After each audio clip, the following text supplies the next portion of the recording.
लाडकी बहिणींना लाडक्या बहिणींना ई-केवायसी केली तर 100% तुम्हाला पैसे भेटणार आणि अशा स्वरूपात यशस्वीरित्या तुम्ही चेक केलं आणि तुम्हाला जर समजलं की तुमची ई-केवायसी बरोबर झालेली आहे तर 100% तुम्हाला पुढचे सगळे हप्ते भेटणार आहेत. लाडक्या बहिणींना त्याच्यामुळे व्हिडिओ काळजीपूर्वक आहे. ई-केवायसी तुम्ही अशा स्वरूपात केली आहे का चेक करायचं आहे आणि ज्या ज्या लाडक्या बहिणी ई-केवायसी अजून केली नाही त्यांच्यासाठी देखील तुम्हाला स्टेप बाय स्टेप मध्ये मी माहिती सांगणार आहे. ई-केवायसी नेमकी कशी करायची आणि तुमच्या सगळ्या प्रश्नाची उत्तरं या व्हिडिओ मध्ये भेटणार आहे. त्याच्यामुळे व्हिडिओ काळजीपूर्वक आहे. लाडक्या बहिणींना तुम्हाला एक छोटा प्रश्न विचारतोय. तुमचं नाव सांगायचंय, जिल्हा सांगायचंय आणि तुम्ही अशा प्रकारे ई-केवायसी चेक केली आहे का, यशस्वीरित्या झाली आहे का असं चेक करायचं आहे. आणि जर असं तुम्ही चेक केलं तरच तुम्हाला या ठिकाणी पुढचे हप्ते भेटणार. कारण की सरकारने एक मोठा नियम देखील आणलेला आहे. ई-केवायसी बाबतचा हा काय नियम आहे सगळ्या गोष्टी व्हिडिओ मध्ये सांगणार आहे. व्हिडिओ काळजीपूर्वक आहे. स्टेप बाय स्टेप मध्ये तुम्हाला सगळ्या गोष्टी डिटेल स्वरूपात सांगणार आहे. तर लाडक्या बहिणींनो व्हिडिओ काळजीपूर्वक आहे.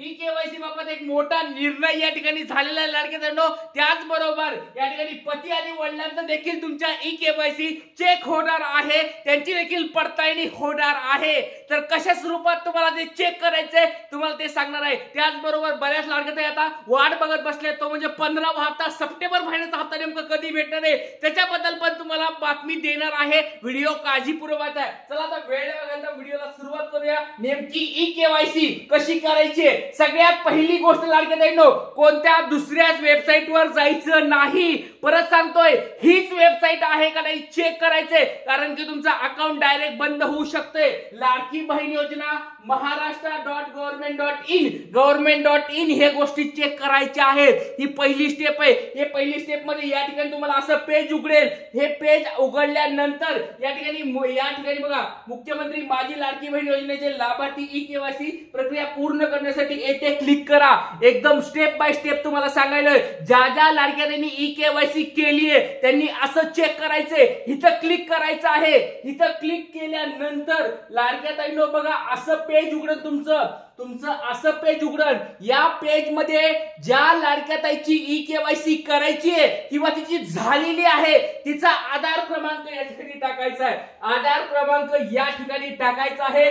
जो कॅप्चा येईल त्या ठिकाणी तो कॅप्चा टाकायचा आहे. नंतर मी सहमत आहे याच्यावर क्लिक करायचंय आणि या ठिकाणी ओटीपी पाठवा याच्यावर क्लिक करायचंय. आता ओटीपी पाठवा म्हणलं की तुम्हाला या ठिकाणी चेक होईल.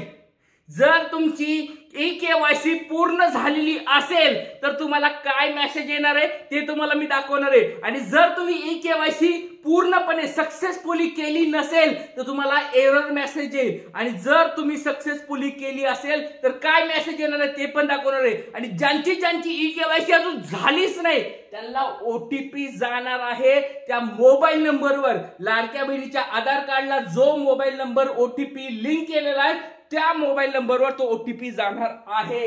लाडक्या बहिणींनो बघा कुणाला असा मेसेज येत आहे कमेंट बॉक्स मध्ये सांगायचा आहे. बघा हा मेसेज खूप महत्वाचा आहे लाडक्या बहिणींनो.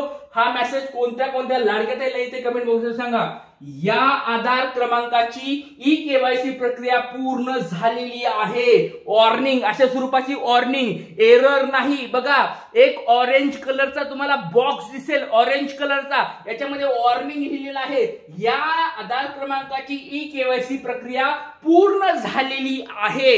असं कोणत्या लाडक्या ताईला येत आहे ज्यांनी ई-केवायसी केली आहे पटपट सर्वांनी कमेंट बॉक्स मध्ये सांगायचंय. कारण की हे चेक करणं खूप गरजेचं आहे. ज्या लाडक्या ताईंना वाटत असेल की माझी ई-केवायसी झाली आहे त्यांनी पटपट सर्वांनी हे चेक करायचंय. कारण की जर तुम्ही हे चेक केलं तरच तुम्हाला समजणार आहे की तुमची ई-केवायसी झाली आहे का नाही. कारण की कधी काय होते ई-केवायसी तुम्ही केली आणि नंतर ई-केवायसी केल्यानंतर तुमची काही कारणास्तव ओटीपीच गेला नाही. तिथं सक्सेसफुल आलं असं दिसत आहे तुम्हाला किंवा प्रोसेसिंग मध्ये गेलं असं वाटलं आणि त्याच्यानंतर ई-केवायसीचं ओटीपी गेला नाही किंवा ते सबमिटच झालं नाही तर तुम्हाला असं वाटतं की बाबा झालंय. मला त्यावेळेस तर वाटलं झालंय पण हा मेसेज येणं खूप गरजेचं आहे. ई-केवायसी स्टेप बाय स्टेप तुम्हाला सांगत आहे. तर कोणत्या लाडक्या ताईला असा मेसेज येत आहे कमेंट बॉक्स मध्ये सांगायचंय. आपलं नाव सांगायचंय, जिल्हा सांगायचंय आणि ई-केवायसी केल्यानंतर हा मेसेज तुम्हाला येत आहे का. आणि त्या मेसेजच्या अगोदर एक गोष्ट लक्षात ठेवा लाडक्या ताईंनो. तुम्हाला सक्सेसफुली असा मेसेज आला होता का? ज्यावेळेस तुम्ही ई केवायसी केली, ई केवायसी केल्यानंतर तुमची ई केवायसी पडताळणी यशस्वीरित्या पूर्ण झाली आहे असा सक्सेसचा मेसेज आला होता का? जर एररचा मेसेज येऊन तुमची ई केवायसी जर पूर्ण झालेली असेल तर तुमची ई केवायसी झालीच नाही, परत सांगतोय झालीच नाही असा ग्रीन बॉक्स मध्ये सक्सेसफुलचा मेसेज आला होता का? कमेंट बॉक्स मध्ये आपलं नाव सांगायचंय, जिल्हा सांगायचंय आणि ज्यावेळेस तुम्ही सबमिट बटनावर क्लिक केलं होतं त्यावेळेस असा सक्सेसचा मेसेज आला होता का?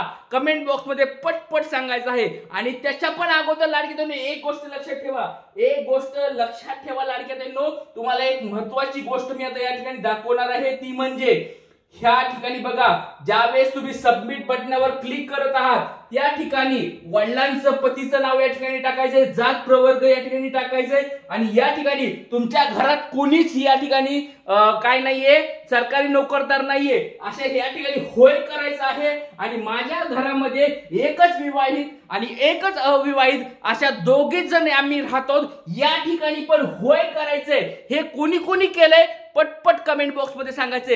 हे दोन होय होय कुणी कुणी केलेलं आहे पटपट सर्वांनी कमेंट बॉक्स मध्ये सांगायचंय. कारण की हे जर तुम्ही दोन्ही होय होय केलं असेल तर आणि तरच तुम्हाला पैसे भेटणार आहेत. एका जरी ठिकाणी तुम्ही नाही केलं तरी तुम्हाला पैसे भेटणार नाहीत. तुम्ही म्हणताल की सर माझं चुकून झालं, सर मला कळालंच नाही नेमकं काय होतं. तर आता बघा, त्या लाडक्या ताईंना परत ई केवायसी अपडेट करता येणार नाही. सरकारने जर अपडेटचं त्यांना संधी दिली तरच तुम्ही अपडेट करू शकतात, पण आता तरी तुम्हाला ई केवायसी अपडेट करता येणार नाही. आता तुम्ही म्हणता की सर होय झालं तर काय प्रॉब्लेम आहे?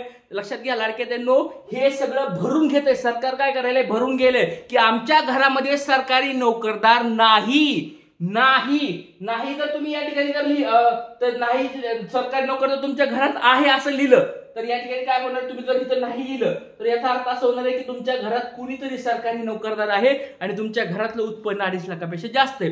याच्यात जर जास्त जर आलं की म्हणजे तुमचे पैसे संपले. आता दुसरी अट बघा, जर तुमच्या घरामध्ये तुम्ही लिहिलं की एक विवाहित आणि एक अविवाहित, हे या ठिकाणी पण नाही लिहिलं तर म्हणजे याचा अर्थ असं होतं की तुमच्या घरामध्ये जास्त लोक आहेत. आणि 8 ज्यावेळेस तुम्ही 5 लाडक्या बहिणीचा फॉर्म भरला होता त्यावेळेस स्पष्ट शब्दात त्यांनी सांगितलं होतं की घरामध्ये एक विवाहित आणि एक अविवाहित ह्या दोघीच जणी पाहिजेत. आणि तुम्ही जर तिथं नाही लिहिलं तर अर्थ याचा अर्थ होतो की तुमच्या घरामध्ये जास्त आहेत म्हणजे तुम्ही लाडक्या बहिणीमध्ये बसत नाहीत. याच्यामुळे दोन्ही होय होय असायला पाहिजे. जरी दोन्ही होय होय तुम्ही केलेला असेल तर आणि तरच तुम्हाला या ठिकाणी पैसे भेटणार लाडक्या बहिणींनो. आणि सक्सेसफुलीचा मेसेज आलेला आहे का पटपट सर्वांनी कमेंट बॉक्स मध्ये सांगायचं आहे. तर लाडक्या बहिणींनो, तुमचं नाव सांगायचं, जिल्हा सांगायचंय आणि ह्या दोन्ही गोष्टी तुमच्या पूर्ण आहेत का? याच्यानंतर सबमिट बटनावर क्लिक केल्यानंतर सक्सेस आलं होतं का? आणि ज्या ज्या लाडक्या ताईंना या ठिकाणी अजून ई केवायसी झाली नाहीये, त्यांचा अजून OTP जात नाहीये, त्यांनी काळजी करायची गरज नाही. आपल्याकडे अजून 1.5 महिना, 1-1.5-2 महिने अजून शिल्लक आहेत, त्याच्यामुळे काळजी करायची गरज नाही. तुम्हाला तुमची केवायसी करून होणार आहे, त्याच्यामुळे घाई गडबड करू नका, कोणत्या चुकीच्या गोष्टी करू नका. आणि ज्या लाडक्या ताईंना पती नाहीयेत किंवा ज्या लाडक्या ताईंना वडील नाहीयेत अशा लाडक्या ताईंनी आपलं नाव आणि जिल्हा पटपट कमेंट बॉक्समध्ये सांगायचं. जय हिंद, जय महाराष्ट्र, जय शिवराय, श्री गुरुदेव.